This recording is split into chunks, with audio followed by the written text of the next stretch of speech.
Bom dia, pessoal. Estamos iniciando hoje o nosso primeiro episódio do podcast Jesus Friends. Eu estou muito feliz que nós estamos de volta 7 anos depois, agora com algo mais estruturado. Estamos aqui no estúdio da Éfesos Produção em Genebra, sendo abençoados por essa equipe da Éfesos, juntamente com Caê e Sabrina Bezerra, Caê Nascimento, grande Caê.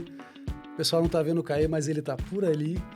Tamo junto aí, gente. É isso aí, Caê tá na área, Caê tá na área. Gente, eu tô muito feliz porque Deus é fiel.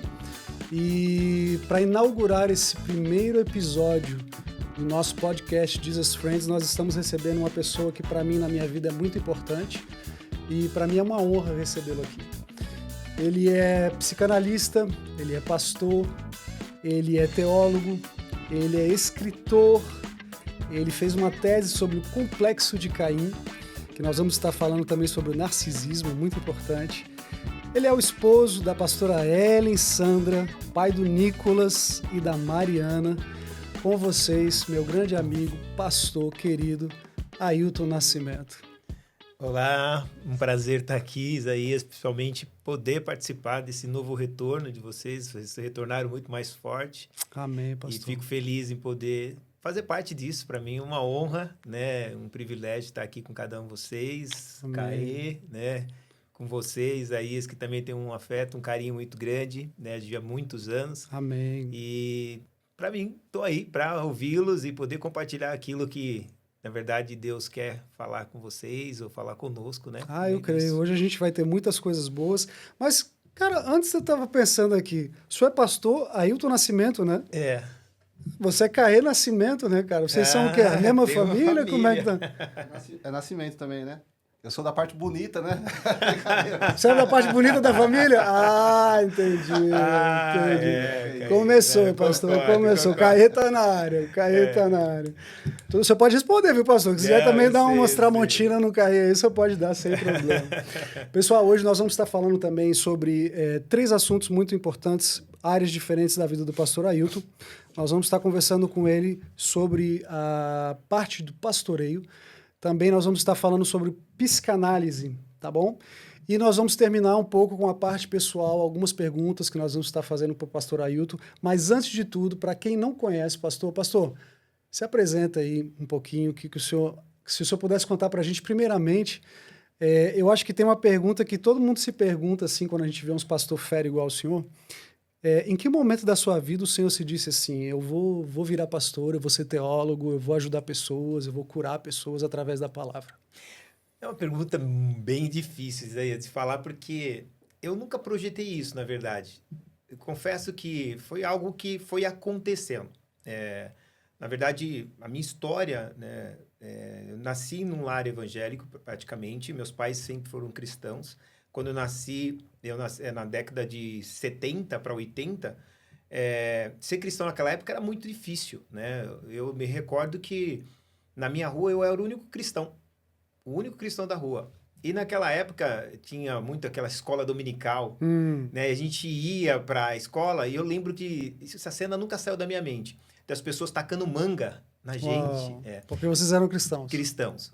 E aquilo, de certo modo, me revoltou o meu coração muito, né? E eu olhava para a minha rua. Na minha rua, a maioria das pessoas que moravam lá, as casas não eram as melhores casas. A minha casa sempre foi a casa mais humilde, mais simples. Meu pai era torneiro mecânico, né? E os outros tinham tudo... o trabalho do meu pai até dava uma condição dele ter uma casa naquela região. Mas a casa nunca foi acabada, né? Eu vou contar isso para vocês entenderem onde eu quero chegar. Top, tamo aí. E aí...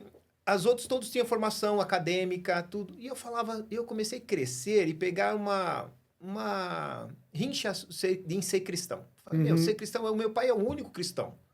É o mais pobre, o único nordestino da rua. Seu pai era nordestino também? Meu pai é da Paraíba. Mas o senhor nasceu em São Paulo? Eu nasci em São Paulo. Ok. Meu pai é da Paraíba e minha mãe é alagoana. Nada contra nordestino, né? Muito pelo contrário. Eu amo tenho sangue nordestino. Mas eles eram o único nordestino. Naquela época, nordestino, na década de 80, de 70 para 80, era muito... Havia um grande preconceito com isso, né? Sim. E aí, eu comecei a olhar isso, falei, meus pais... meu pai é os únicos que não tinha universidade, não tinha uma faculdade, não tinha nada. E eu falei, cara, eu acho que ser cristão é pra gente sem cultura. Né? Meus pais nunca... Meu pai nunca teve uma universidade. Né? Meu pai não terminou o ginásio. Minha mãe, tampouco. Minha mãe, ela perdeu o pai muito cedo, foi morar de favor. Minha mãe, o máximo que ela fez foi até a 4ª série. Então, eles têm uma história que eu admiro, fantástica, de superação fantástica. Meu pai morou até na Rocinha. Mas eram pessoas simples, né? E nada contra simples. Mas a gente, quando é quando a gente mais novo, a gente começa a analisar, ver o mundo de uma maneira diferente. Com certeza. A gente dá mais valor aos status do que a simplicidade, Exatamente. né? E aí eu comecei a ver, falei, poxa, crente é para nordestinos, sem cultura, que não tem formação, pobre. Então, ser cristão é para esse tipo de pessoas, ou seja, é uma maneira de segurar esses cristãos, dar a eles uma vida social. E eu falei, cara, eu não vou ser cristão. Quando eu completar certa idade, eu não vou mais ir para a igreja. E foi quando aconteceu, 12 anos, eu comecei a ser um ateu. Eu me tornei um ateu, literalmente. A partir dos 12 anos de idade? Dos 12, eu me tornei um ateu.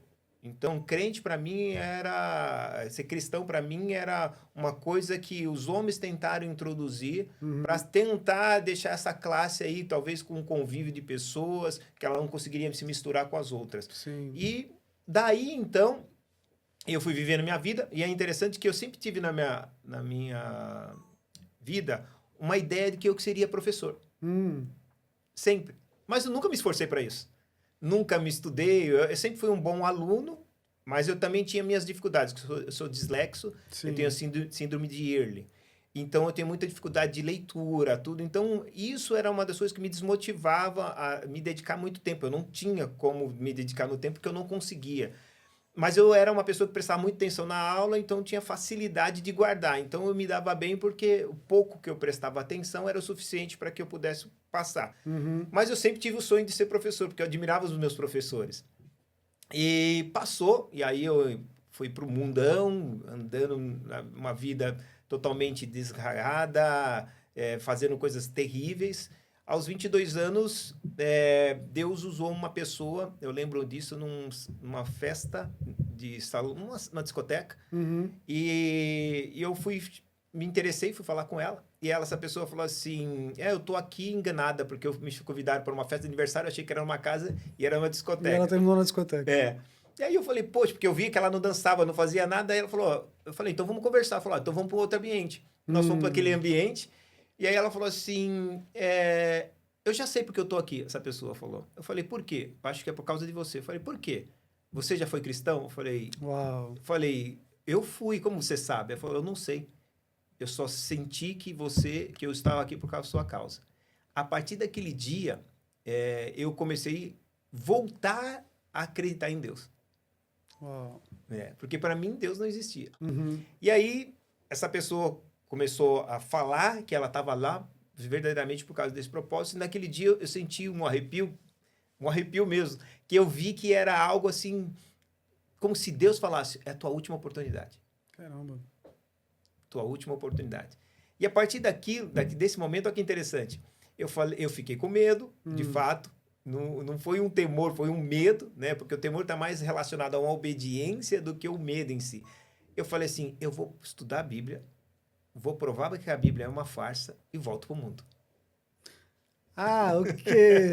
Então o senhor queria estudar a Bíblia para provar que a Bíblia era uma farsa. Era uma mentira. Eu vou provar para meus amigos e vou provar até para essa menina, que hoje ela é minha esposa, é a Ellen, que... Peraí, pastor. Peraí, desculpa. A menina que estava na festa... hoje é minha esposa. Então a gente pode... há 30 anos já. Vocês já são casados há 30 anos, pastora Ellen Sandra. Ellen Sandra. Então só quer dizer que a pessoa que quase lhe ganhou para Jesus, lhe trouxe de novo para o reino, foi a pastora Ellen, que se tornou a sua esposa. Minha esposa. Uau. Magnifique. Nossa, lindo demais, lindo demais. Pode continuar, pastor. Vai. E aí, eu estudando a Bíblia, eu estudei várias religiões juntamente com isso, até para tentar buscar. Praticamente eu fiquei dentro de uma sinagoga em Belo Horizonte durante 2 anos. estudando também. É mesmo? E lá, inclusive, que eu fiz minha formação em psicanálise também, que a gente vai falar daqui a Sim, pouquinho. sim, vamos estar falando sobre isso.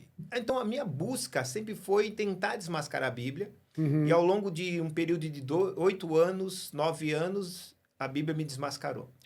Aí, de fato, eu entendi que eu tive um encontro bem fantástico com Deus naquela altura, que marcou a minha vida. E eu não tinha mais como ir. Mas o que foi bom em tudo isso? E eu falo até que é interessante. Deus não tinha nenhuma obrigação de se revelar a mim. Claro.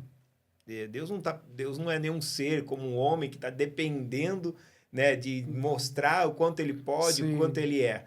Mas eu acredito que, mesmo na minha ignorância, né, na minha estupidez, de certo modo, de tentar querer desmascarar a Bíblia, Deus falou assim, eu vou usar isso como um propósito para amanhã poder abençoar outras pessoas. Porque esse conhecimento, essas dúvidas que eu tive na altura, e eu tentei, até as contradições que eu supostamente achava que tinha na Bíblia, isso foi sendo respostas para mim, e hoje fica mais fácil eu poder dialogar com tantas pessoas que eu vivi aqui na Suíça, né, durante 10 anos, hoje eu estou em Portugal, de dialogar até com pessoas que também que não acreditavam em Deus, que eram ateus, que hoje eles passam a entender de modo diferente, porque falam, poxa, eu também pensava assim. E agora você me trouxe uma maneira diferente de pensar. Caraca.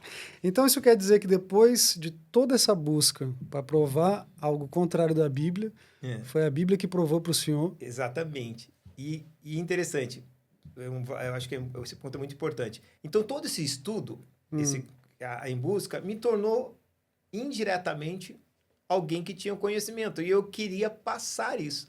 Então, eu passei o quê? A ensinar.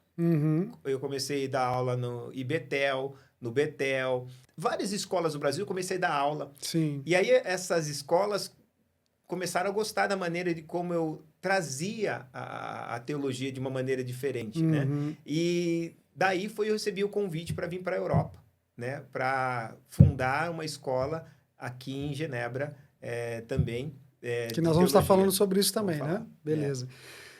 Então, quer dizer que depois de tudo isso, todo esse período no Brasil de aprendizagem, que podemos dizer, né? Sim. De casamento também, porque o senhor terminou se casando com a pastora Ellen. Vocês vieram para a Suíça depois de toda essa bagagem que o senhor teve no Brasil. Sim. Trazer essa bagagem para a escola que, se eu não me engano, seria por trás das letras. Não, na altura foi uma outra escola, que era um pastor, que hoje ele está na América. Ele queria iniciar, o sonho dele era ter uma escola teológica. E aí ele pediu para que eu pudesse estar ajudando ele na escola. Nós ficamos aqui durante 2 anos, implantamos a escola, só que ele foi transferido para o Brasil. Depois do Brasil ele foi para os Estados Unidos, então a escola parou. Ok. E aí eu já não me via o que eu iria fazer. Foi quando eu recebi um convite, que aí entra a parte de ser pastor. Mas quando essa escola parou, o senhor já estava na Europa? Já estava na Europa. Ok. Então foi um baque. Foi um baque. Porque você veio com um objetivo e esse objetivo meio que desapareceu. Exatamente. E aí surgiu a oportunidade de cuidar de ovelhas. Foi aí que surgiu essa oportunidade, melhor dizendo, de eu estar pastoreando uma igreja. Na verdade, iniciar um novo ministério. Um novo ministério Brasil, aqui em Genebra. Aqui em Genebra. Né? Então, aí eu suspendi esse meu lado mesmo professor, para agora me dedicar mais à vida, às pessoas e cuidado, enfim. Então, o senhor chegando aqui em Genebra, depois que esse projeto não deu certo, o senhor começou a abrir uma igreja aqui em Genebra? Sim, na verdade esse projeto ele deu certo, mas só durou um período de 2 anos. Ok. Então o senhor 2 anos. Trabalhei nele, 2 anos. Aí depois o pastor foi transferido e aí o convite era eu ir com ele para o local onde ele estava indo, mas acabou que em oração a gente viu que não era, Deus nos queria aqui mesmo. Nós preferimos ficar aqui e esperar que Deus nos viesse. Por isso que tanto a questão que eu disse para você, é difícil responder, porque eu não projetei. Sim. Né? Eu foram me inserindo a ser um professor, né? Posteriormente, depois de ser um professor aqui, depois de 2 anos, me inseriram como pastor. Não era algo que eu imaginava. O senhor não veio com algo projetado para isso? Não, em todo momento, nunca. Aliás, a maioria das coisas da minha vida que tem acontecido, Isaías, é interessante. Eu não projeto. Você vê, né? Acontecem. Quem faz realmente o caminho é Deus.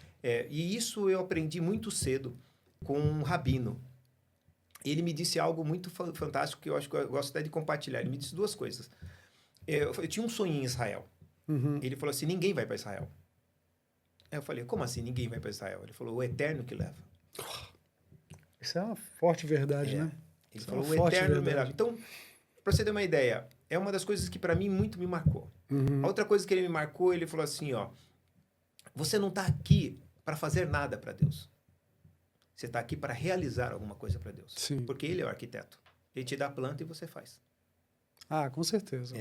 Então ele falou assim, Davi fez alguma coisa para Deus, ele realizou algo para Deus, tanto que quando Deus pediu, vai lá e chama ele. Quando Jessé foi na casa, quando o profeta Samuel foi na casa de Jessé, Jessé apresentou todos os filhos, menos o Davi. Uhum. Aí Deus ele fala para ele, acabou os mancebos, falou, não, falta um, menor. Então Deus mandou chamar. Então ele sempre falava para mim, tudo que você vai fazer, que Deus tem para você realizar, melhor dizendo, Deus vai mandar te chamar. É Deus que te coloca. Uau. E tudo que você se autocoloca, aí não dá certo. não é Deus. Claro. Então eu aprendi uma coisa, eu preciso estar me disponível. Ele falou assim, nunca abra mão de uma coisa, ele falava para mim, de ter relacionamento com Deus. Muito forte isso. Porque hoje as pessoas, muitas vezes, elas estão preocupadas em fazer algo a Deus. E não há nada de errado com isso. Mas o fazer não determina quem eu sou. Exatamente. A intimidade com Deus é outra coisa. O relacionamento que determinará quem eu sou. Então, há muitas pessoas hoje se ocupando em fazer algo a Deus. Mas elas não estão se preocupando em se tornar alguém para Deus. E Jesus, ele não veio nos ensinar o que fazer. Jesus veio nos ensinar o que ser. Por isso que ele abriu mão de ser Deus para ser homem. Entendeu? Isso é forte. É lógico que quando você está sendo, você pode estar fazendo. Mas o que eu estou fazendo não determina e nem determinará o que eu vou ser. Então, há muitas pessoas que se confundem em só fazer e não ser. E esse ser, pastor, seria o quê? Então, por exemplo, eu estava até vindo para cá, conversando com o Beto. O fazer me leva ao sucesso. Sim. Esse é fato. E nada contra o sucesso. Aliás, o mundo projeta isso em nós. Que a gente precisa ser pessoas em sucesso, tudo que nós vamos fazer precisa ter sucesso, e não há nada de errado. O problema é que o fazer me leva ao sucesso. Só que o sucesso com uma pessoa mal resolvida é desastre. Então, o propósito de ser é para me tornar uma pessoa bem resolvida. Porque o evangelho ele não veio para me trazer sucesso. Ele veio para me tornar uma pessoa bem resolvida. Por isso que há muitas pessoas de sucesso, nesse exato momento, cometendo suicídio. Exatamente. Porque elas são bem-sucedidas, mas não são bem resolvidas. Então, o ser me torna uma pessoa bem resolvida. Comigo, com Deus, com a família, com o próximo. Então, quando eu sou bem resolvido... eu posso ter. Eu posso ter. E eu vou saber fazer proveito do ter. E aí, quando eu tenho, isso não muda a minha natureza. Porque há muitas pessoas hoje vivendo uma corrupção de natureza. E isso é o problema. Porque eu posso viver uma corrupção... não posso viver uma corrupção de natureza. Eu posso viver uma corrupção de forma. De forma, assim, de posição. Sim. Vou dar um exemplo prático aqui para ficar mais fácil. O sal. Se eu pegar o sal e colocar ele num pote de açúcar, ele teve uma corrupção de quê? Natureza, não. Ele teve uma corrupção de quê? De lugar, de posição. Sim. Ok? De forma. Da forma onde ele deveria ser armazenado. Então, ele está num pote de açúcar, mas se você experimentar, ele vai ser sal.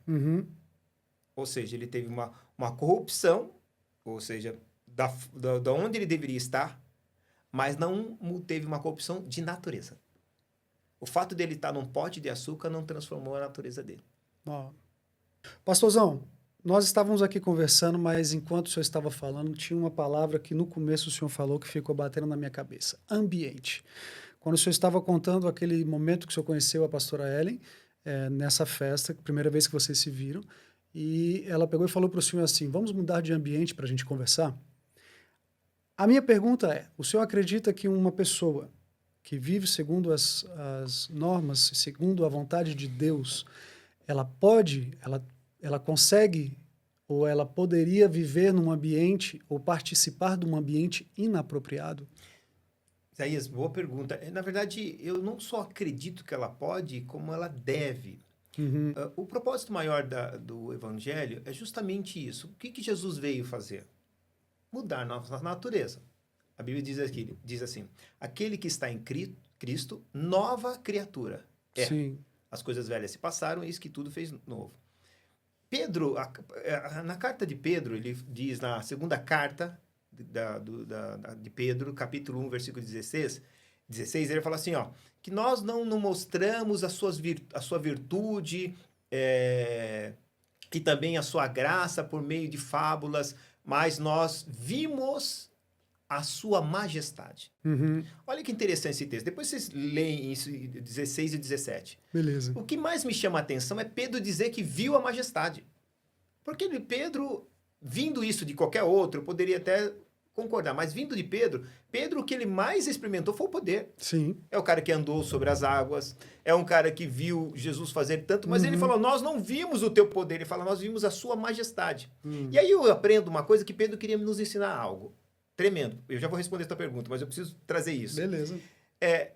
Pedro queria mostrar que o mais importante que Jesus andou com ele durante todo esse tempo, que o mais Jesus quis mostrar para eles, não era o poder que ele tinha, e que não tinha de fato, porque ele abriu mão. Se a gente pegar lá Filipenses, que saiu como Deus, se esvaziou para se tornar homem, de todo o poder, e como homem se fez o menor dos homens. Sim. Então, Jesus veio viver numa descalada de poder. Até o ponto de ele não ter mais nada de poder. Entendeu?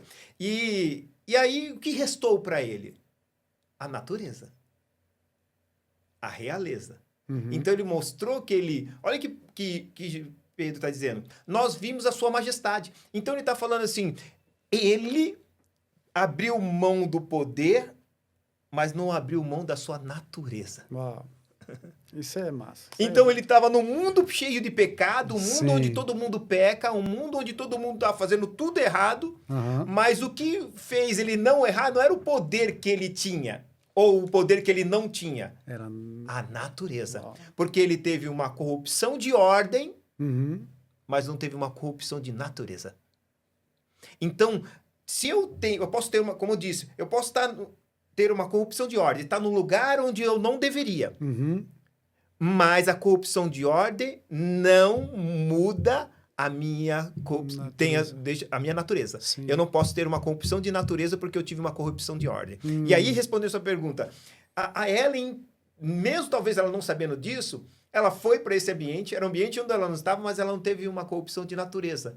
Porque ali ela falou de Jesus para mim, e ela falou, eu tô aqui por sua causa. E a gente teve vários assuntos. Sim. Mas recentemente, eu acabei de vir, cheguei segunda-feira. Eu vim da Espanha. Tava numa festa de 60 anos. E aí, inclusive, tava eu e um outro pastor.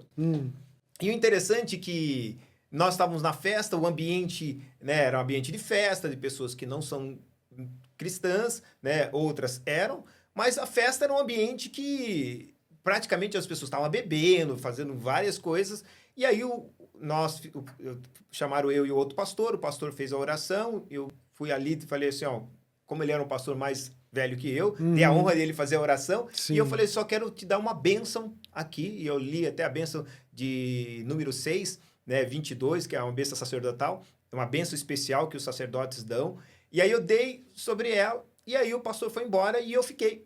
E aí me questionaram até, falou assim, mas, pô, pastor, o outro pastor foi embora, você ficou? Falei, sim, mas esse ambiente? Falei, não tem problema.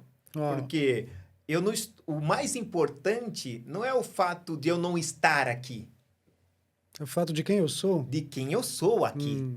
Porque todo mundo vão fazer as mesmas coisas, mas eu não vou fazer, porque a minha natureza... Está em Cristo. Está em Cristo. E essa natureza me permite, ao estar em qualquer ambiente, e não mudá-la. Isso é muito forte. Era isso que questionava Jesus. Quem é esse que fica no meio dos pecadores, no meio das prostitutas, no meio... Ele falou, não tem problema de ficar nesse meio, porque a minha natureza vai mudar. Porque eu posso ter uma corrupção de ordem, mas não de natureza. Então, isso quer dizer que se nós tivermos uma natureza em Cristo, forjada em Cristo, não importa o ambiente que nós estejamos, nós vamos continuar firmes na fé. Você não vai sofrer corrupção. E sabendo qual é o nosso propósito. Exatamente. Fica a dica aí para a galera. Por isso que eu sempre digo, Isaías, o grande segredo do Evangelho, Jesus quis nos ensinar uma natureza e não um poder. Se ele quisesse nos ensinar sobre poder, e eu não estou dizendo que não tenha poder, não seja importante poder, Sim. mas se Jesus quisesse ensinar sobre poder, ele não abriria a mão do poder. Ele não abriria a mão do poder. Ele quis nos ensinar a sua natureza. Por isso que a Bíblia diz assim, que nós devemos ser o quê? Seguidores de Cristo? Não. E é isso que as pessoas estão seguindo. As pessoas hoje são mais seguidoras de Cristo do que imitadoras dele. Uau. Existe uma grande diferença. Eu posso seguir com a minha Existe com a minha uma natureza. grande diferença. Eu estou seguindo Jesus com a minha própria natureza. Seguidor ou imitador. Imitador. Exatamente. Há uma diferença em seguir a Cristo e imitar a Cristo. E há muitas pessoas confundindo seguir com imitar. Eu posso seguir ele e nunca mudar a minha natureza. A minha natureza será a mesma natureza que lá atrás eu tinha. É interessante algo que o senhor fala sobre seguidor e imitador, porque eu vivi uma experiência com o senhor, para quem não sabe, eu fui ovelha do pastor Ailton, tá? Eu dei tanto trabalho para ele que ele foi embora da Suíça, ele foi para Portugal, ele não aguentou. Então, brincadeiras à parte, uma coisa que eu aprendi com o senhor e que eu achei muito interessante é uma experiência que nós tivemos uma vez aqui na igreja, lá na Igreja Bola de Neve. O senhor já era pastor na Igreja Bola de Neve, aqui em Genebra. E a primeira vez que eu participei com vocês de uma comida, estava todo mundo fazendo assim uma mesa, muita comida, aquela coisa farta e tudo, né? E eu fiquei observando todo mundo, observando o senhor, eu estava chegando. E o que aconteceu de muito interessante foi que houve uma fila, o pessoal estava se servindo, e eu e a minha esposa assim, mas até agora não serviram o pastor? Tipo assim, às 11 ele tem que comer primeiro do que todo mundo. Era da onde eu vinha, a minha ideia era mais ou menos essa. O pastor tinha que comer primeiro e tal. E por que não colocaram o pastor numa sala diferenciada com a comida e tal? Eu fiquei olhando aquilo. Aí daqui a pouco o senhor sentou assim como se fosse um garotão no meio da galera assim, ficou conversando com o pessoal. E eu olhando, falei, mas a comida tá acabando, gente. O pessoal tá continuando, ele tá... Aí quando a fila já tava assim, quase acabando, aí o senhor levantou de boa, foi para trás da fila e ali o senhor se serviu. E aquilo ali para mim ficou marcado muito forte em mim. Eu falei assim, peraí, se Jesus tivesse aqui, qual teria sido a ação dele numa situação dessa? E eu acho que ele teria feito igual ao senhor. Ele teria esperado que todos se servissem para depois o senhor se servir.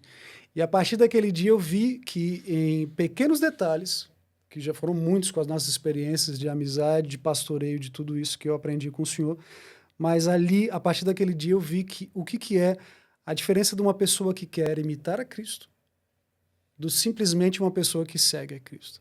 Então, isso que o senhor falou para mim agora me fez voltar no tempo, porque realmente, quando uma pessoa começa a imitar Cristo, as atitudes dela, a forma dela ser, muda completamente de quem ela é, da natureza humana, né? Porque, geralmente, se a gente parar para pensar dentro das igrejas, os pastores são, assim, muito... pastor, lógico, tudo bem, existe uma hierarquia, todo reino existe uma hierarquia, mas é muito difícil a gente ver um pastor esperar todo mundo se servir, um pastor ficar sentado no meio da galera conversando, entendeu? É muito raro. Então, eu acredito que, até em detalhes assim, a gente vê Cristo na vida da pessoa. Fecha parênteses. Continua aí, pastorzão. Isaías, eu acho que você foi bem feliz na sua colocação, porque, de fato, esse é o comportamento de Cristo. Há 2 episódios, eu acho que é muito importante a gente ressaltar aqui, e vai corroborar com o que você está dizendo. Jesus, muitas pessoas não sabem, mas Jesus demorou 3 dias para ser batizado por João Batista. Ele ficou na fila. Que vamos. Você vê? Ele Até ele ficou na fila, cara. Exatamente. Entendeu? E se você for ver o episódio da transformação dos pães e peixe, o que Jesus fez? Jesus teve que esperar todo mundo ser servido para eles e os discípulos, os apóstolos, né, os discípulos na altura, comerem. Eles foram os últimos a comerem. Eles foram os primeiros. Ó, serve nós, se sobrar a gente passa para a multidão. O que você está dizendo é justamente uma das coisas que eu sempre aprendi com o Evangelho. E muitas das vezes estão nos ensinando de modo errado. Hoje eu vejo pessoas honrarem títulos. Exatamente. E o Evangelho não me ensina a honrar títulos. O Evangelho me ensina a honrar pessoas. Eu vou deixar claro aqui, porque alguém pode interpretar isso de maneira errada. Então você é contra as pessoas que têm título. Não. Se eu honrar só as pessoas que têm título, então eu só vou honrar o pastor. Aí chega um morador de rua, chega uma prostituta. Não vou honrar, porque quem é ela? Não, eu tenho que honrar pessoas. Porque se eu honrar pessoas, eu não vou ter problema de desonrar. Sim. Se eu honrar título, eu vou desonrar, porque eu só vou honrar quem tem título. Pessoas que têm títulos, eu respeito. Aí é questão de respeito, não honra. Então, respeito, porque ele é uma hierarquia maior que eu. E a gente está confundindo honra com respeito. E não estou dizendo que eu não vou respeitar uma pessoa também que chegou agora morador de rua. Mas a questão é, a honra, ela é para dar às pessoas. Os respeitos, sim, é para dar os títulos. Entendeu? E a gente confunde, as pessoas, muitas vezes confundem isso. E aí eles acham que, por nós termos títulos, temos que ser os primeiros a ser honrados. Não. A gente pode ficar no mesmo nível, e isso que traz mais identificação com o povo. Com Como certeza. eu disse para você, eu estava dizendo nesse lugar. Eu fiquei lá no ambiente, nesse ambiente. Depois eu fui embora, sem brincadeira. Várias pessoas falam, que legal, me dá o seu número de telefone, me dá o seu contato. Pastor, vocês têm redes sociais? Por quê? Porque as pessoas viram que eu fiquei. E quando eu fico, as pessoas falam assim, ele não está aqui me julgando. Mas quando eu vou embora, o que eles falam? Ele se sente superior a mim. E foi embora. Esse ambiente, ele mostrou para as pessoas que esse ambiente não era para ele, e que de fato não é, mas que ele é superior, então ele não poderia estar no meio de mim, no nosso meio. E ao contrário, você ficando, mas não mudando a tua natureza, você constrange as pessoas de ver que você ficou, não pelo ambiente, mas por causa delas. E além do mais, esse fato também é que, querendo ou não querendo, o senhor tendo uma natureza em Cristo, pelo que o senhor está falando, nós podemos frequentar outros ambientes guardando a nossa natureza em Cristo, e ao mesmo tempo nós podemos até, em certos lugares, nos tornar o sal que a Bíblia fala. Exatamente, que é o grande segredo. E aí que a gente está falando, acabamos de falar, do sal no pote de açúcar. No pote de açúcar ele sofreu uma corrupção de ordem. Mas ele não mudou a sua natureza. Se o sal mudar a sua natureza, a Bíblia diz que o sal, se ele perder o sabor, ele só serve para ser pisado. Sabe quando as pessoas estão sendo pisadas? Ela só é pisada quando ela perdeu a natureza. A sua natureza. A Bíblia diz que ele só serve para ser pisado e jogado fora. Então, quando você muda a sua natureza, você dá legalidade para ser pisado. Isso é muito forte. Para ser pisado e ser jogado fora. Descartado. Então, isso é o que você está falando. Então, o sal... E agora, olha que tremendo. Dentro do que a gente falamos daquilo da fila, né? Olha só. Você já comeu uma comida, e aí quando você come a comida, você fala, poxa, que comida maravilhosa. Sim. Né? Você elogia a comida, certo? Minha esposa faz direto comidas maravilhosas. Maravilhosa. Agora, o dia que ela fazer aquela comida sem sal, você vai falar o quê? Tá ruim. Mas vai falar, tá sem faltando gosto, o quê? Tá faltando gosto.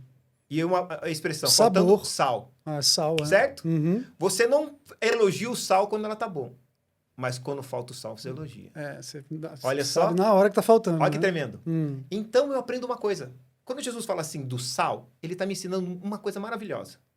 O sal, quando ele chega num lugar, ele não é para ser exaltado. Mas se ele não tiver, vão sentir falta. Uau. Ou seja, precisamos ser o sal. O sal. E hoje as pessoas querem entrar no lugar e ser ovacionadas. Olha aí que tá aí. Sabe? E para mim, então, você não é sal. Porque o sal, ele dá sabor. a comida é elogiada por causa dele. Se ele faltar, fala assim, não, essa comida está sem sal. Então, eu entendo o seguinte, no ambiente onde eu entro, eu não preciso ser ovacionado. Mas se eu não tiver, as pessoas têm que sentir falta. Tem que sentir falta. Aí fala, esse cara é sal. Eita, guarda essa aí, hein? O que você acha, Caê, dessa aí? Fala pra nós. Tem uns que quer ser o sazon, né? Sazon. Boa, Caê. Bom demais. Pastorzão, continuando a nossa conversa aqui, se a gente pular um pouquinho para a teologia, porque eu sei que o senhor é um fera na teologia, ainda mais que o senhor já explicou por que o senhor aprendeu tanto, né? No começo da nossa conversa, como é que o senhor vê hoje o papel da teologia na vida cotidiana das pessoas? Sim. Qual a importância dela? Para mim, eu acho que isso tem todo um fundamento baseado no que a gente estamos conversando. O papel da teologia, na verdade, a gente usa a expressão teologia e nada contra, mas se a gente pegar ela na própria palavra, de tel vem de Deus, logia de estudo de Deus. Sim. É difícil nós dizermos que alguém pode estudar Deus. Exatamente. Se a gente pegar na lógica, como eu vou estudar Deus? Deus, ele se revela a nós por meio do Espírito Santo. Eu acredito que, tanto que o próprio Jesus, a Bíblia diz que quando Jesus estava andando com aqueles dois no caminho de Emaús, a Bíblia diz que ele abria as Escrituras. Eu acho que o relacionamento com a palavra é fundamental para quê? Para que eu saiba quem é Jesus. A gente, muitas vezes, nosso relacionamento com a palavra é para a gente saber o que Jesus é capaz de fazer. Sim. E não quem ele é para que eu seja imitador dele. Tanto que você vai ver que essa foi uma das coisas mais marcantes na vida dos apóstolos, que Pedro vai dizer, nós vimos a sua majestade. E que interessante, quando Herodes perguntou, tu é rei dos judeus? O Pilatos perguntou também, tu é rei dos judeus? Ele falou, tu dizes ou disseram para você, né? Como se você tivesse dizendo. Porque Jesus nunca se colocou como que ele era rei. Mas a sua natureza mostrava quem ele era. Então, eu entendo que o propósito do evangelho é mostrar a natureza de Cristo. E que nós sejamos verdadeiramente imitadores, não somente de sua natureza, mas de sua filiação. Porque o propósito de Deus, qual é? Que nós imitemos a Cristo em sua natureza e na sua filiação. Porque o Pai, Deus, Pai, ele, quando Jesus veio à Terra, ele falou assim, filho, ensine a eles algo, como orar. Mas aquela oração do Pai Nosso, ela tem muitos segredos, e para mim, talvez o maior de todos eles é, como começa? Pai Nosso. É como se Deus tivesse falado assim, a partir de hoje, fala para eles, quando eles orarem, e se referirem a mim como Pai. Sim. E isso me diz muito, Isaías, por quê? Porque é como se Deus tivesse assumindo um papel. Porque pai é função. Eu sou o homem, mas eu tenho função de marido, tenho função de pai, tenho função de psicanalista, tenho função de pastor, tenho função de filho. São funções. Então, olha só, o pai assume uma função. Olha, Deus assumindo uma função, e ele não falha na função dele. E isso me dá tanto segurança, porque se ele assumiu essa função de pai, olha que tremendo, eu posso ficar tranquilo que ele não vai falhar na função. Continua. E agora eu preciso assumir uma função de quê? De filho. Porque filho também é uma função. Então, o que ele fala? Ele está dizendo para mim nessa oração, ensinando Jesus. O pai está assumindo uma função. Você vai assumir a sua? Se você assumir a sua função de filho, ele tem a função dele de pai. Então, isso para mim, Isaías, fala muito. Por quê? Porque isso vai me ensinar algo muito tremendo. Que eu estou aqui para exercer uma função.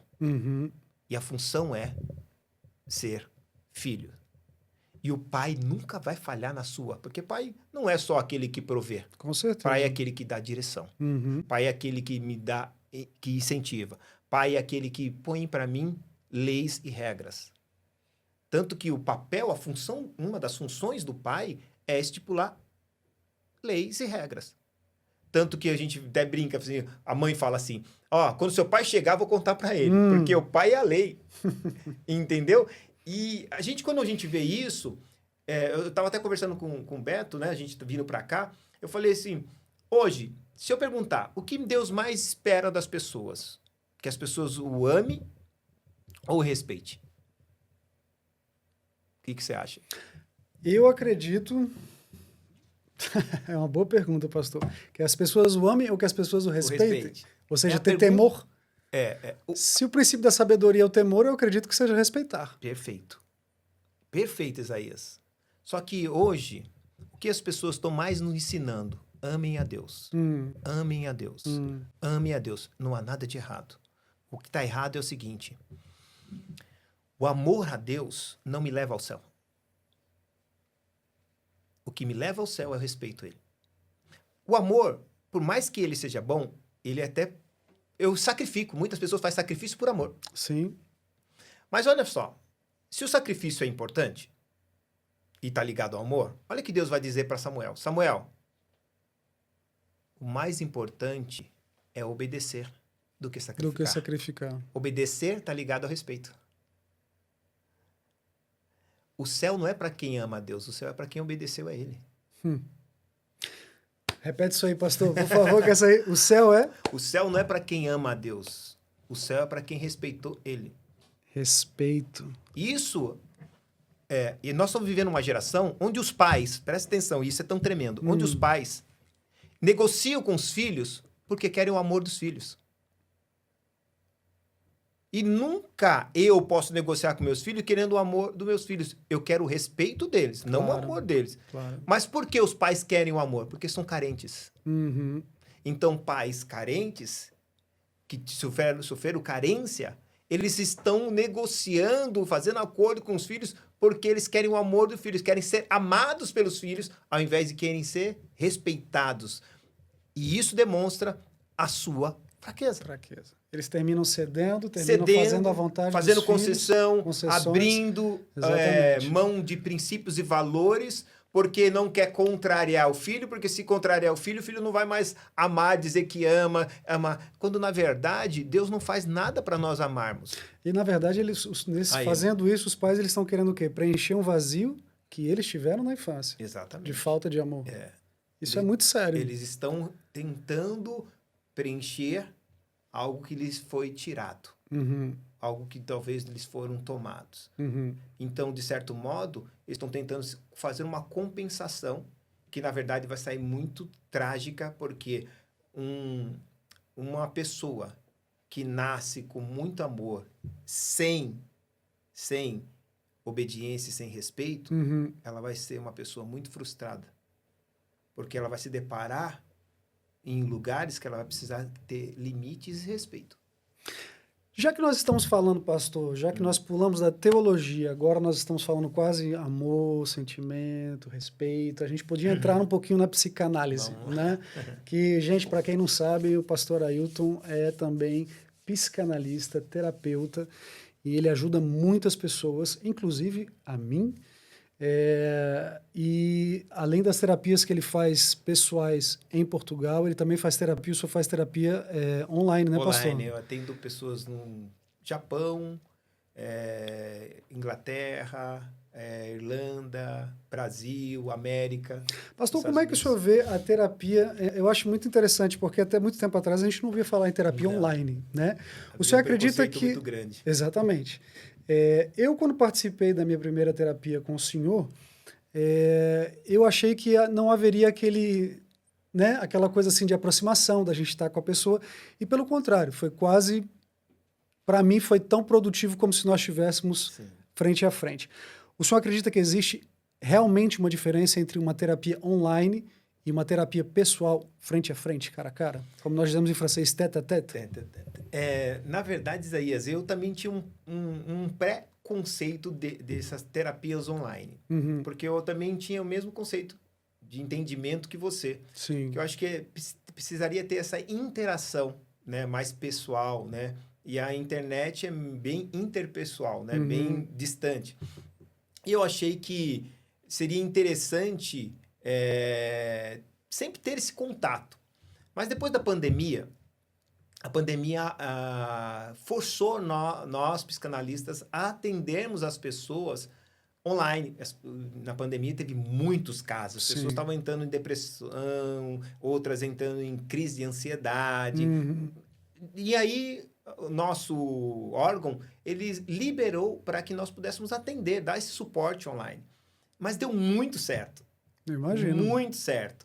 E não somente... uma coisa que a gente achou que seria provisória, ela não é mais provisória. Ela hoje foi aberto e pode se atender. Então, hoje, nós temos muitos resultados positivos, né? Eu atendo... A minha maior parte de atendimento hoje terapêutico é online. A minha maior parte dos meus atendimentos. Até porque eu tenho muito mais clientes meus fora de Portugal, né, do que em Portugal. Então, a maioria dos meus clientes são atendidos mesmo online. E é bem funcional. Eu tenho tido feedback de alguns amigos meus que eles dizem a mesma coisa. Tem sido muito funcional e na verdade... no começo eu estava um pouco cético em relação a isso, mas quando eu vivi a situação, que a gente teve aquelas nossas reuniões e tudo pela internet, eu vi que realmente era algo muito produtivo. E que no final das contas não muda quase nada de você estar... Lógico, é muito bom você estar com a pessoa presente, mas no momento de necessidade é tão produtivo como se você estivesse com a pessoa presente. Então, pastor, como é que o senhor consegue conciliar? Porque geralmente uma pessoa já sendo pastor, um pastor já é... de alguma forma, é um tipo de psicólogo, psicanalista para as pessoas, né? O senhor consegue conciliar pastoreio, psicanálise, família, escritura de livros? Como é que o senhor consegue conciliar tudo isso em relação não só ao seu tempo, mas também à sua qualidade de vida? Sim. E você tocou um assunto muito importante, porque antes de tudo isso, de ser um psicanalista, um pastor, um marido, né, um escritor, eu sou uma pessoa, né? Isso tudo que faço é uma função. Eu sempre procuro cuidar muito da minha pessoa, das minhas emoções, meus sentimentos. Isso é muito importante, não me sobrecarregar. Eu não ponho sobre mim peso que eu preciso fazer, ok? Eu acho que hoje nós vivemos um mundo que as pessoas têm muita necessidade de fazer algo, né, mais para provar aos outros do que para si mesmo. E é onde vem o quê? As expectativas muito altas, porque mais frustra as pessoas hoje é a expectativa muito alta. Então, nós vivemos hoje um mundo onde as pessoas colocam muitas expectativas e muito altas. Às vezes que elas não conseguem nem chegar metade do que elas colocaram. E isso traz frustrações, isso traz depressões, isso traz ansiedade, isso traz estresse. Então, eu tenho um compromisso primeiramente comigo. Entender que eu tenho limites, eu preciso saber quais são meus limites. Então, eu não tento me colocar em uma condição que eu tenho que fazer tudo em todo o tempo. Entendi. Mas dentro disso, de uma administração, em prioridades, é óbvio, a primeira coisa para mim é minha família. Entendeu? Primeiro ministério, né, pastor? Primeiro ministério, é minha família. E se eu tenho tempo para minha família, eu vou ter tempo para a igreja. E aí, depois da igreja, é a minha vida profissional. Minha vida profissional e, consequentemente, também o meu... dentro da minha vida profissional, eu gosto de escrever, né? Hoje eu tenho vários livros escritos, não publicados ainda. Estou esperando um tempo oportuno para isso. Mas eu tenho um que eu acabei de falar para você, que é o Complexo de Caim. A gente vai falar sobre isso. Isso, é legal. Isso. Nós já falamos do pastor Ailton, nós já falamos um pouquinho, depois vamos voltar sobre o psicanalista Ailton, mas eu também gostaria de conhecer um pouco mais do escritor Ailton, e principalmente sobre essa tese do complexo de Caim, sobre o narcisismo que o senhor escreveu. Você pode falar um pouquinho para a gente? Sim, posso sim.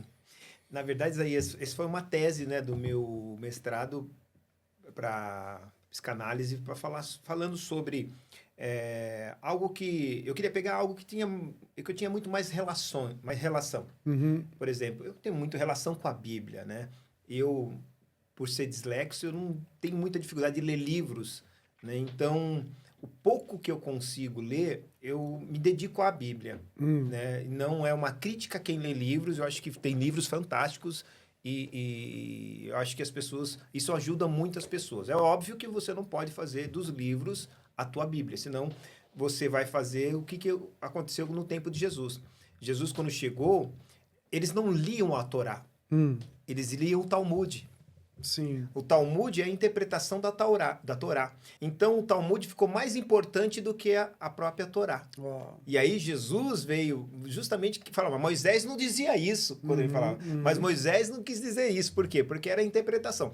E livros, muitas das vezes, têm uma interpretação, e eu concordo que são muito positivas, Sim. outras não. Então, a gente tem que ter sempre a Bíblia como nosso livro primário, né? E os livros secundários, mas nunca abrindo mão do primário. Se eu tiver que abrir mão de leitura, eu abro do secundário, mas nunca do primário. E essas pessoas que têm a mania de dizer assim, não, mas se eu tiver que ler, eu vou ler só a Bíblia, eu não quero ler nada que tiver fora disso.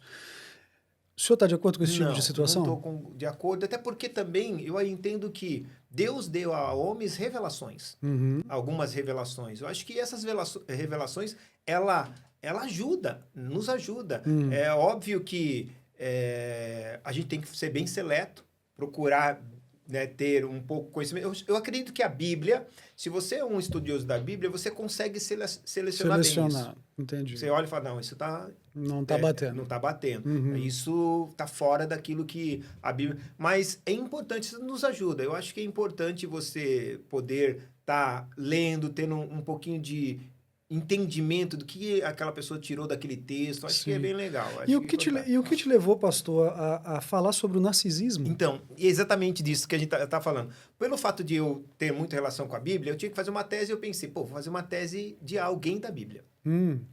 E aí eu fui abrindo a Bíblia e abri logo em Gênesis e vi lá o nome Caim. Falei, Caim, cara, Caim é um cara interessante para fazer. Eu comecei a estudar sobre Caim.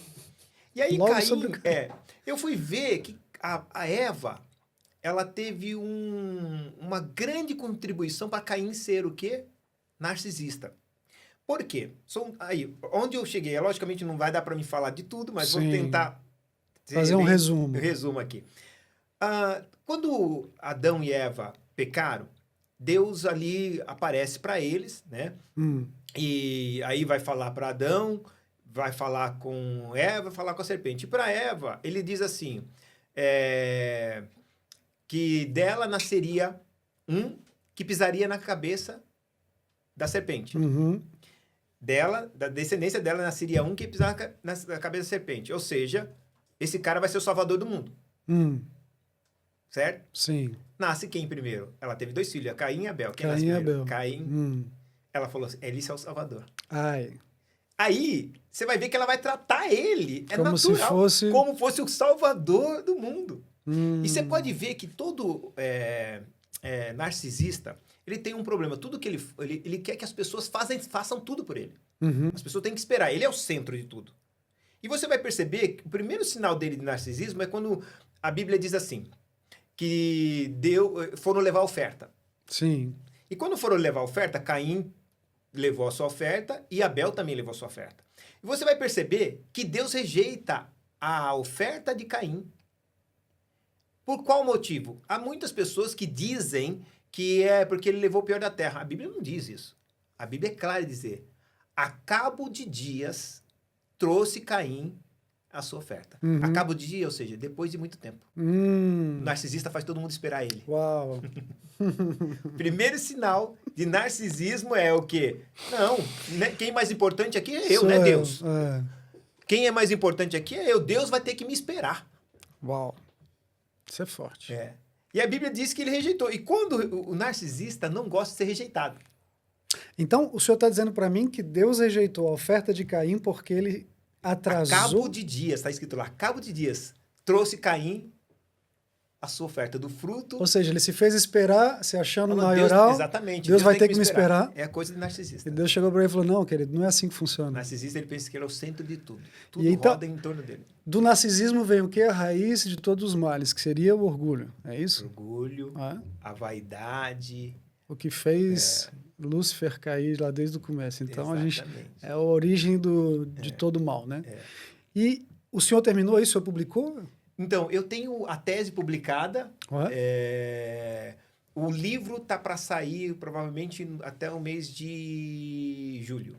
Perfeito. O livro que aí a tese tem 39 páginas, o livro tem 150 páginas.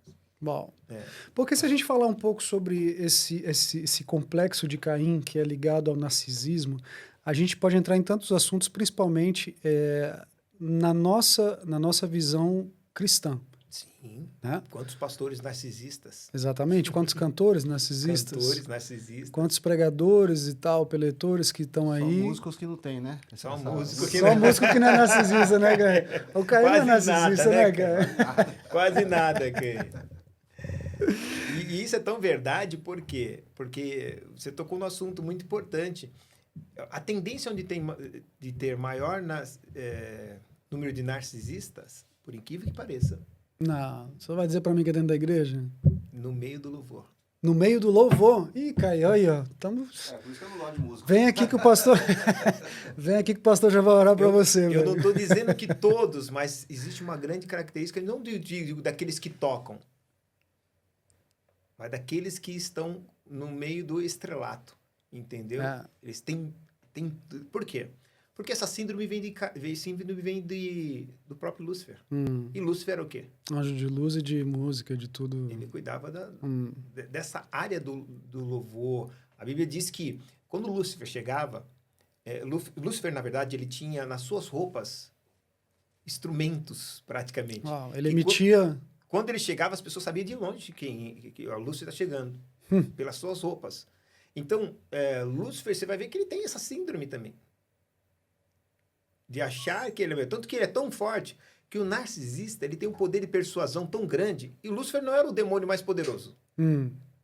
Mas ele persuadiu 1/3 dos anjos. Uau.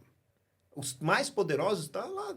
A Bíblia diz que está lá no rio Eufrates, preso, que serão soltos e matará 1/3 da população. Hoje nenhum demônio tem poder de matar um ser humano. Mas os 4 que estão presos vão matar 1/3 da população. Isso seria para quando, pastor, através da Bíblia? Segundo a Bíblia, é depois do arrebatamento. Depois do arrebatamento. Posso lhe fazer uma pergunta pessoal? Pode. O senhor é pró ou... Pré ou pró? Eu sou pré. O senhor é pré. É. O senhor pode explicar a sua... Sim. Eu acredito que é o seguinte, eu sempre usei essa fala de dizer que Deus sempre começa como termina. Ou termina como ele começa. O primeiro milagre de Jesus foi aonde? Em um casamento. Lembra? Que ele multiplicação do vinho, água e vinho. A água em vinho. E lembra que naquela altura havia 6 talhas. Ele não havia 7 nem 5, 6 talhas, especificamente 6 talhas. E a primeira coisa que eles pediram, o que Jesus pediu, é que eles enchessem as talhas de água até o fim, até em cima. E quando eles encheram, trouxeram até Jesus, ele falou, vai e mostra o mestre-sala. Sim. Quando eles levaram, Jesus não disse nada para a água, Jesus não tocou na água, Jesus não falou, não se referiu a nada, à água nem às talhas. Simplesmente pediu para aqueles homens, que eram os empregados, levassem as talhas até o mestre-sala. Quando as talhas chegaram lá, a água havia sido transformada em vinho. Então eu aprendo uma coisa, vamos lá. São 2 coisas aqui que é importante. O primeiro milagre de Jesus tem tudo a ver com o arrebatamento. Porque o que vai me levar à transformação é a minha obediência. Ok. Aqueles homens empregados podiam falar, que eu vou levar esse monte de água para o mestre-sala? E quando eu chegar lá, ele fala, você está com brincadeira comigo? Claro. Eu estou levando água. Mas a obediência deles levarem levou à transformação. Nós seremos transformados por causa da nossa obediência. Uau. Isso é forte, pastorzão. Isso é forte. Isso é forte. Seremos apresentados ao mestre. Transformação e obediência. Obediência e transformação. A obediência leva à transformação. A obediência leva à transformação. Não é o amor que leva à transformação. Ok. Por isso que a gente acabou de falar sobre o respeito e amor. Né? E aí, olha só que interessante isso. Esse é o primeiro fato. E foi no casamento. Jesus chega no 3º dia do casamento, mas a festa do judaica são 7 dias. 7 dias. E aí você entende que o anticristo e o falso profeta, eles não veio para a igreja. O anticristo veio para aqueles que rejeitaram a Cristo. No caso, é para Israel. Você vai ver isso em Daniel. Daniel vai falar assim, ele virá para um para o seu povo, tá no singular, seu povo, Israel. Na santa cidade, Jerusalém. Então ele vem para um povo específico e para um lugar específico. Então ele tem um direcionamento. A Bíblia, por que nós temos tanta dificuldade dessa revelação, ou por que não dizer interpretação? Porque a gente pega tudo da Bíblia e põe num lugar só. Sim. Sendo que a Bíblia foi escrita para 3 públicos: Israel, igreja e gentios. Ela é separada. Tudo que Deus faz é em 3. Nós somos um ser tricotomo, né? Se a gente for ver as 3 fontes de luz natural, sol, lua, estrela, você vai olhar, uma árvore tem raiz, tronco e folhas. Então, tudo que Deus vai fazer, ele vai fazer em 3. E aí você vai olhar, na Bíblia está também para esses 3 públicos. Então, o que eu entendo? Quando Deus estava dizendo ali, ele está dizendo para Jerusalém. Então, o anticristo vai vir verdadeiramente para Israel. E a igreja já aceitou Cristo, ela vai ser arrebatada. E o anticristo ele vai governar durante 7 anos. E a festa judaica é o quê? Um casamento da festa judaica? 7 dias, que serão dias de anos. Então, simultaneamente, presta lá, tá tendo o casamento, as festas da boda, melhor dizendo, a festa da boda durante 7 anos, e 7 anos o anticristo está aqui. Então, a igreja não pode ficar um dia ou um mês aqui, porque ela vai estar simultaneamente. Enquanto nós estamos com Cristo, eles estão recebendo o Cristo que eles rejeitaram. Eles receberam um anticristo porque eles rejeitaram o Cristo que nós aceitamos. Então, o senhor acha que nós vamos subir antes? Antes, por isso que chama princípio das dores e não grande tribulação. A igreja não passa pela grande tribulação. A igreja passa pelo princípio das dores. Uau. Entendeu? Então, presta atenção. O princípio das dores é como um parto. Antes de vir o parto, tem o princípio das dores, exatamente. Então, nós estamos no princípio das dores, até que venha o parto do anticristo. Uau! Aí vão ver o parto, ele nasce, eu acredito que ele já está no nosso meio, ele só vai se manifestar, é o parto. Vão colocar ele no lugar, vão dar a luz nele, dar a luz para ele. Só que a igreja só vai sentir o princípio das dores, a igreja vai ser tirada. Então, eu creio, por isso que eu sou pré, a gente simultaneamente vamos estar vivendo as bodas do Cordeiro, que é as festas de uma semana, que seria 7 anos, que falta uma semana de anos ainda para se cumprir. Sim. Entendeu? E o anticristo vai estar durante 7 anos reinando aqui na Terra. Pastor, é muito interessante isso aí, realmente a gente poderia aprofundar muito mais, mas eu sei que o nosso tempo corre, e quem quiser saber mais do pastor Ailton, o senhor tem 2 páginas de Instagram, não tem, pastor? Tenho. Nós vamos estar colocando aqui no... A minha particular e a minha do... A nossa cabeça, às vezes, eu sempre falo com a minha esposa, a minha cabeça, quando eu começo a conversar com o pastor Ailton, ela ferve. Só que tem um lance que é muito interessante, é que o senhor criou uma, se eu não me engano, foi uma escola? Escola, tem uma plataforma de... Exatamente. Fala um pouquinho dessa plataforma, porque eu tenho certeza que o nosso público que não conhece ainda o senhor vai se interessar muito em entrar nessa plataforma e aprender um pouco mais de toda essa bagagem que o senhor traz na área teológica e também na área psicanálica.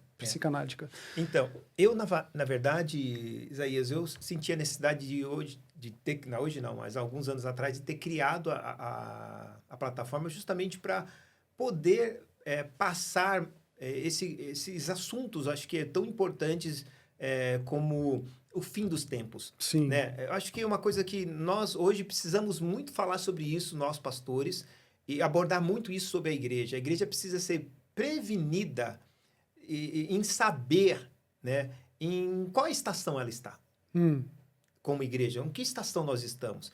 Então, eu criei essa escola, né, na verdade é uma plataforma, que lá tem aulas gravadas, eu estou retomando agora alguns outros assuntos também, tem mais de 25 aulas de 1 hora, 2 horas de teologia, da teologia, na verdade, falando de escatologia. Sim, e a sua escola se chama? Detrás das Letras, tudo junto. Detrás das Letras. É. Então a gente pode se inscrever diretamente na página. Lá tem 2 aulas, né? 2 aulas que estão abertas. Sim. A pessoa pode assistir para saber como que é. Perfeito. E se ela tiver interesse em ter mais acesso a demais conteúdos, é só fazer a inscrição e entrar lá.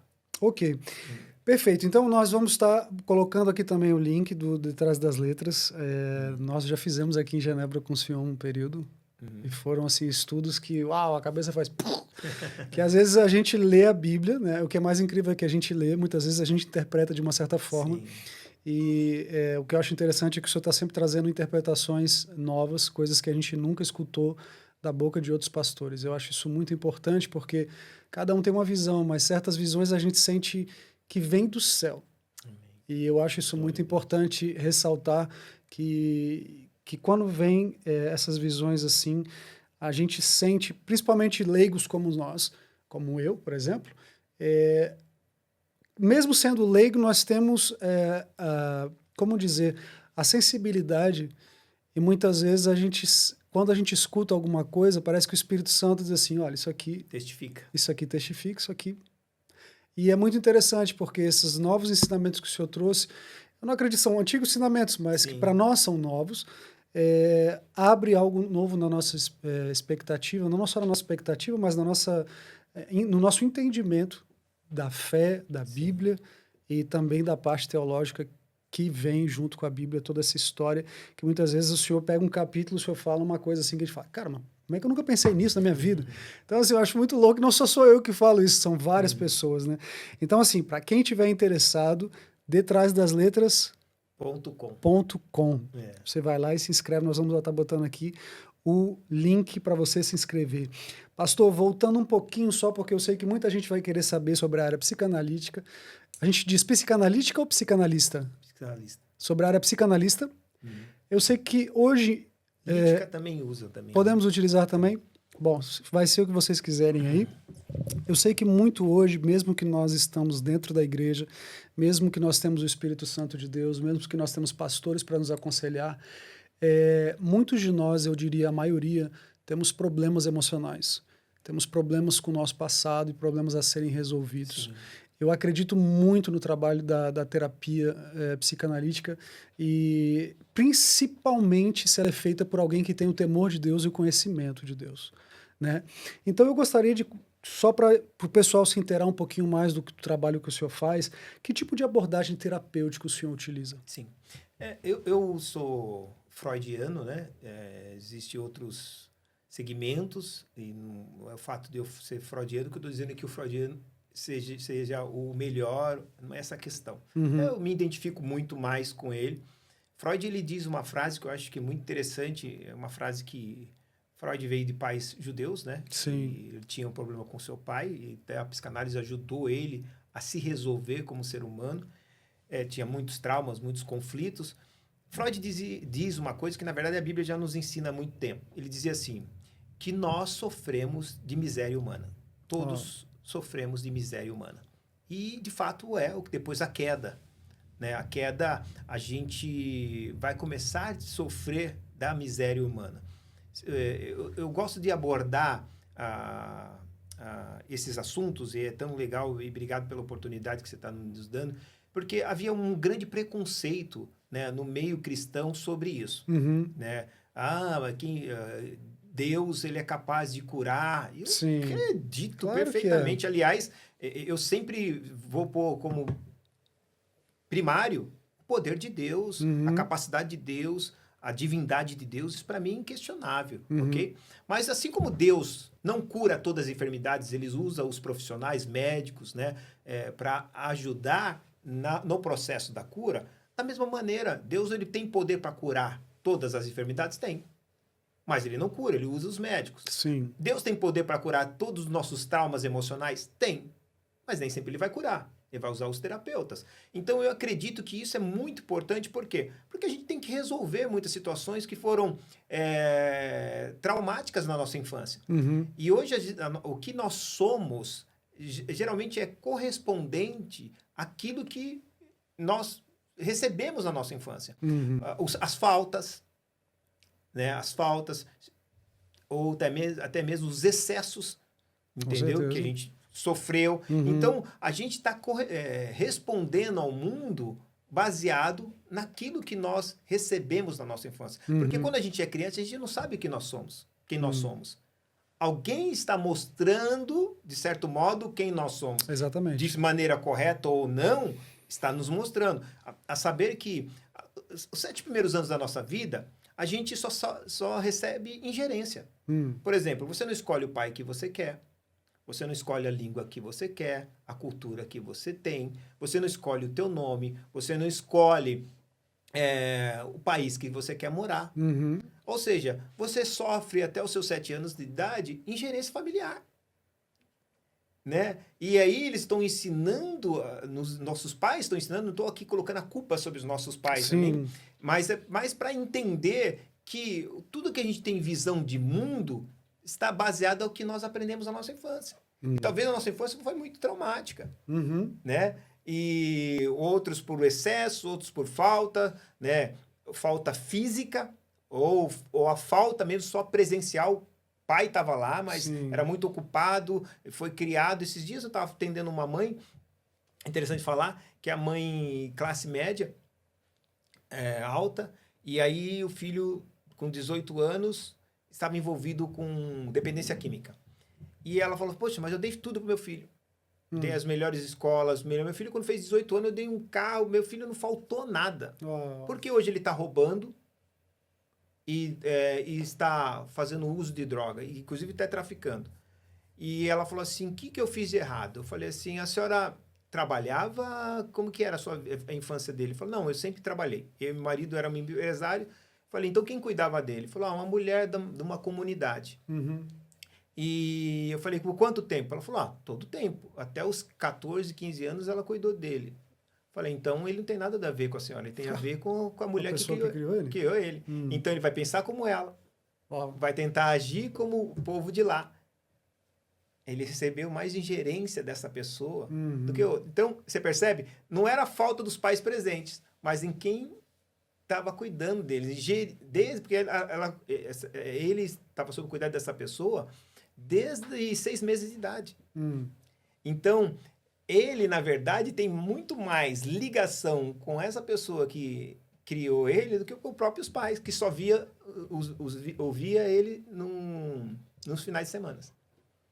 Você percebe? Então, é uma coisa muito louca isso, pastor, porque você tem que usar uma abordagem terapêutica diferenciada para cada pessoa, para cada história. Cada caso. Né? Ser mais subjetivo. Um terapeuta hoje, ele precisa de mais ou menos quanto tempo para hoje para poder dizer assim, eu sou um terapeuta e eu tenho qualidade de fazer o que eu estou fazendo?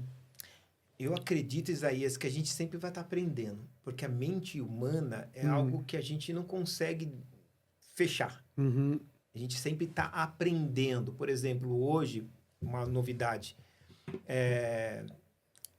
assim como existe inflamação corporal, e a inflamação geralmente é pelas questões alimentares, por exemplo, o açúcar é uma coisa que traz diabetes, né? Sim. E o Alzheimer foi considerado agora como diabetes tipo 3. A gente fala, mas peraí, o que tem a ver diabetes tipo 3, o Alzheimer com diabetes? A diabetes tem a ver com açúcar no sangue. Porque assim como existe inflamação corporal, existe inflamação neural. Sim. Então, os neurônios inflamam, aí causa o quê? Diabetes, demência, a questão do TDAH. Não somente isso, excesso de carboidrato, o carboidrato vira açúcar, e isso... Então, eu entendo que é muito mais do que somente entender uma questão emocional, de traumas emocionais, mas entender também que a vida de como as pessoas levam, não cuidando, às vezes só cuidando do espiritual, mas não cuida do corpo físico, não cuida da sua saúde física, isso vai afetar, né? Tem afetado. Então, essa abordagem que eu faço é justamente tentar fazer uma pesquisa de entender por que as pessoas reagem assim, né? Eu sempre falo assim, eu acho de usar essa expressão, eu não estou aqui para te ajudar, porque eu sofro da mesma miséria que você, como psicanalista, dizendo, ok? Exatamente. Nada como pastor. Como pastor, eu estou ajudando as pessoas e isso, mas como psicanalista, eu não estou aqui para ajudar. Eu estou aqui para te dar as ferramentas, porque eu passei a entender a me entender, então eu vou te dar as ferramentas para você poder se entender. Uhum. Então, uma pessoa bem resolvida consigo mesmo, ela tem um bom relacionamento com Deus. Porque Sim. quando ela... Eu sempre digo assim, o autoconhecimento te faz buscar ajuda, não autoajuda. Porque a nossa ajuda tem que vir do alto. Uhum. Não é uma autoajuda. Mas toda ajuda do alto vem de eu poder me autoconhecer. Então, se eu auto me conheço, eu busco ajuda em Deus. Senhor, eu preciso ajuda nisso. Uhum. Né? Não que Deus não saiba, mas eu preciso. Eu preciso ter essa consciência do que eu sofro. Uhum. Por que eu reajo assim? Por que eu tenho necessidade desse consumismo? Por que eu tenho essa necessidade de as pessoas me notarem? Sim. Por que eu tenho essa necessidade de afeto, de ser amado? Uhum. De não... Por que eu tenho dificuldade com rejeição? Entendeu? Essas coisas atrapalham-nos até ministerialmente. Porque uma pessoa que tem problema com rejeição, se ela tiver no cargo de liderança, quem rejeitar ela vai matar todo mundo. Uau. Isso é forte. Ela vai destruir as pessoas. Isso é forte. Porque ela está com problema de rejeição. E o que mais um pastor vai sofrer é rejeição. O que ele vai mais fazer às pessoas, ele vai fazer muito pelas pessoas e as pessoas vão fazer muito pouco por eles. Ou seja, a base de um pastor, antes de ser pastor, ele teria que ter um autoconhecimento de si mesmo. Por isso que Jesus demorou 30 anos. Jesus, ele vivia uma vida... eu falo que... Alguém me pode dizer, então Jesus teve que preparar. Jesus teve 30 anos de preparo para 3 anos de ministério, para 3 horas de cruz. O problema é que a gente tem pouco preparo para ter um grande número de anos de ministério. E com certeza esses grandes anos de ministério, 100 anos de preparo, não vai fazer com que eu consiga suportar a cruz. Então, o grande segredo de Jesus foi nos ensinar que a preparação é muito importante. Eu preciso me preparar como pessoa para exercer essa função. Olha que tremendo. Eu não sei se eu tenho mais tempo, mas eu acho que é legal abordar isso. Sim, tranquilo, pastor. Estamos te ouvindo. Isso, para mim, é muito importante. No início, todas as pessoas estão tentando resolver os seus problemas com Deus naquilo que elas fazem contra Deus. Agora, presta atenção. Quando Adão pecou, Deus vai fazer 3 perguntas para ele. Primeiro, aonde você está? Segundo, quem te disse isso? E terceiro, o que você fez? O que eu faço é menos importante. Porque senão ele seria o primeiro. O que você fez? Ele pergunta, aonde você está? Segundo, ele fala assim, eu me escondi porque eu tive medo. E porque eu estava nu. Quem te disse isso? Que está nu. Porque até então ele não sabia que ele estava nu. Não sabia. E aí a terceira fala assim, o que você fez? Comi da árvore. O grande problema da humanidade está preocupado com o que está fazendo para Jesus. Está fazendo contra Deus. E não estou dizendo que esteja errado, mas você só está fazendo alguma coisa contra Deus porque você não está no lugar certo e está ouvindo quem não deveria. Por isso que Deus pergunta, aonde você está? Sim. Porque se você tivesse aonde te deixei, você não estava fazendo o que você fez. Não estava fazendo o que você está fazendo. Quem você está ouvindo? Porque se você estivesse me ouvindo, você não estava fazendo o que você está fazendo. Olha que tremendo. Só que os pastores abordam, sabe o quê? A grande maioria de nós estamos abordando o quê? O que as pessoas estão fazendo. Mas a questão, filho, você só está fazendo isso porque você está num lugar onde você não está. Você está num lugar onde você não deveria estar. E está dando ouvido para quem você não deveria ouvir. E aí é por isso que você está fazendo o que você está fazendo. Então o problema não é o que eu faço. O problema é onde eu estou. Porque quem está em Cristo, está em Cristo, é o lugar. É o lugar. Por isso que Pedro vai dizer assertivamente esse versículo, acho que se eu não estou enganado, é João 6,68, que muitas vezes até falam de modo errado, mas Pedro diz, Jesus dá um sermão duro, né? Eu sou o pão da vida, tal, todo mundo põe a mão nos ouvidos e vão embora. Aí Jesus olha para os discípulos e fala assim, e vocês não vão? Aí Pedro diz assim, A quem iremos? Muitas pessoas dizem, aonde iremos, Senhor? Pedro não diz aonde. Uhum. Porque não é nada de questão do lugar Sim. aqui. É questão em quem eu estou. A quem iremos se só tu tem palavras de vida eterna? Eu já estou em ti, mas eu preciso ouvir a ti. Uhum. Só tu tem a palavra de vida eterna. Uhum. Então ele não diz onde, como muitos até colocam, porque a Bíblia, porque eles já estavam em Cristo. Sim. A questão, se eu estou em um lugar, eu preciso ouvir de alguém. A quem iremos se só tu tem palavras de vida eterna? Então Pedro mostra para mim que é muito mais do que só estar num lugar. É poder saber, ter a certeza de quem eu estou ouvindo. Às vezes a gente está ouvindo de pessoas dizendo coisas que nós somos. Não, eu quero ouvir o que Deus diz a respeito de mim. E para ouvir o que Deus diz a respeito de nós, a gente tem que estar no secreto, na intimidade. Relacionamento. Por isso que o grande segredo de uma vida com Deus está muito mais num relacionamento com Ele do que o que eu faço para Ele. Por isso que ele disse para Marta, Marta, Marta, está fadigada com muitas coisas. Uhum. Ela está fazendo muitas coisas para quem? Para Jesus e 12 discípulos, ou seja, preparando comida para 13 homens. Fadigadas em arrumar, fazer coisa para Jesus. Ela estava fazendo algo para Jesus, ela estava realizando algo para Jesus. Uhum. Jesus falou assim, Marta, Marta, está estressada e fadigada com muitas coisas, o quanto só uma só é importante qual Maria escolheu. E dela não vai ser tirada. E eu aprendo uma coisa, tudo que você faz pode ser tirado de você, mas aquilo que você está recebendo nos pés de Jesus não pode ser tirado. Marta, Marta, está fadigada e estressada com muitas coisas, o quanto só uma é importante, o qual Maria escolheu, e dela não será tirada. Conhecimento nunca vai ser tirado de nós, mas o que a gente faz para Jesus pode ser tirado. Pode vir outro e falar assim, ó, eu quero que ele faça. Sim. Às vezes você até faz melhor, mas é porque o outro é amigo, vai fazer. É porque o outro é mais chegado, ou tem alguns interesses, vão ter tirado. Mas isso não me define. O que me define não é quem eu faço, é nos pés de quem eu estou. Profundo demais isso aí, pastor.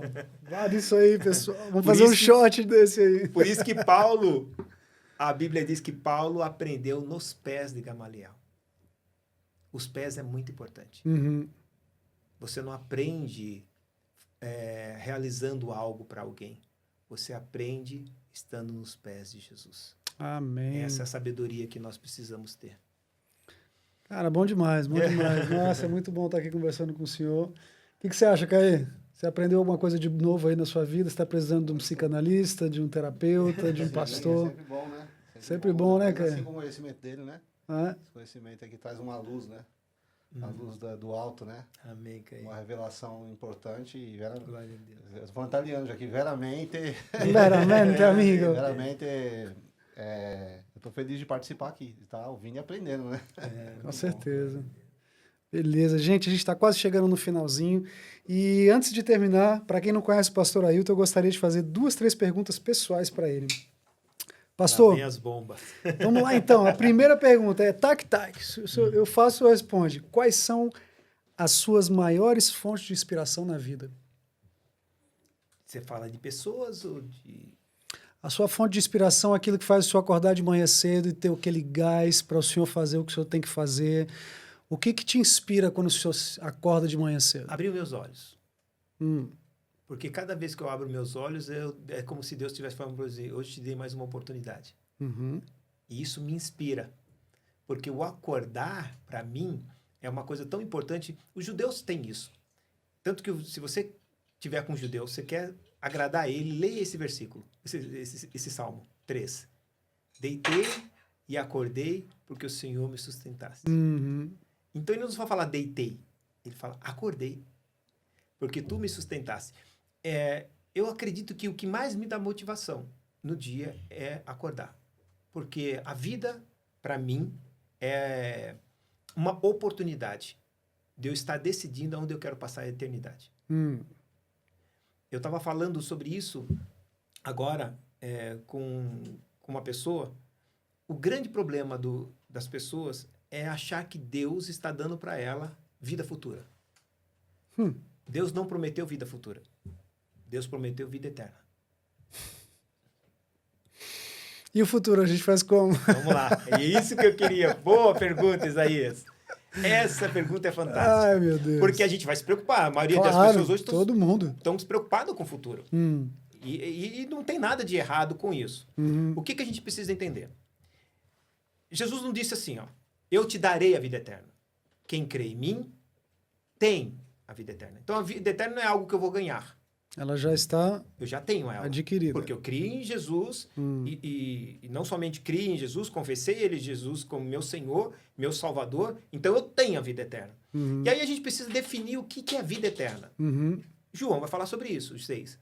Ele diz assim, a vida eterna é esta, que conheça a ti como único Senhor, e aquele a quem enviaste. Ou seja, que conheça Deus Pai e conheça Cristo Filho.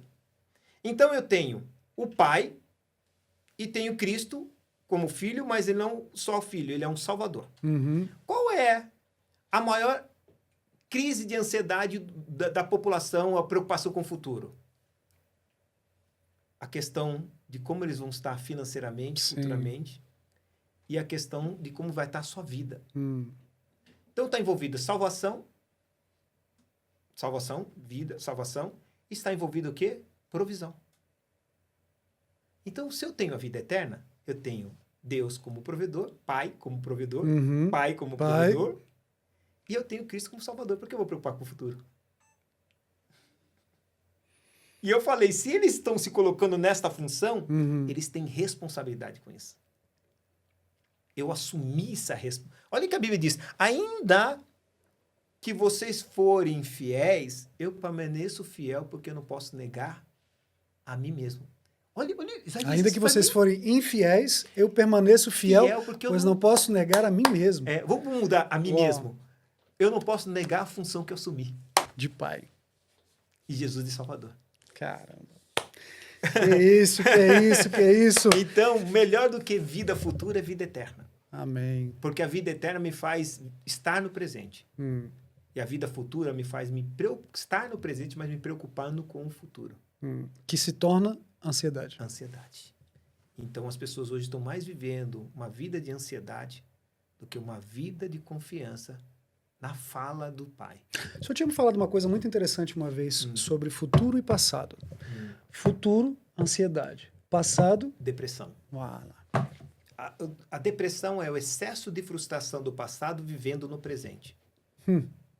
Por isso que aí você vai pegar isso dentro das dependências, a bebida está ligada com o passado. Por isso que as pessoas vou beber para afogar minhas mágoas. Vai esquecer. Passado. E o cigarro, a droga, ansiedade. Uau. Fuma para aliviar. Para se acalmar. Você está vendo?